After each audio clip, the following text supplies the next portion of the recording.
সত্য ঘটনা। রাত ৩:৩৩-এ আমার প্রত্যেক দিন ঘুম ভেঙে যেত।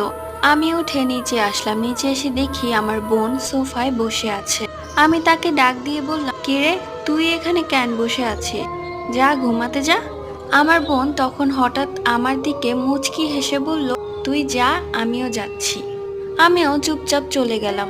তার কিছুক্ষণ পর আমি আবার নিচে নামলাম। নিচে নেমে এসে দেখি নিচে কেউ নেই। হঠাৎ আমার গাটা শিউরে উঠল। দেখি আমার বোন অদ্ভুত অঙ্গি ভঙ্গিতে কেমন যেন করছে। আমি তাকে ডাক দিয়ে বললাম, এই আপু, এই আপু, তোমার কি হয়েছে? আমার বোন তখন হা হা করে হাসতে লাগলো আর বলল, তোর বোন আজ আমার হাতে মরবে। তখন আমি অবাক হয়ে তাকিয়ে থাকলাম। তারপর পিছন থেকে আমার বোন আমাকে ডাক দিচ্ছে। সেখানে আমি অজ্ঞান হয়েছি। আপনাটি লিখেছে আমারই একজন সাবস্ক্রাইব।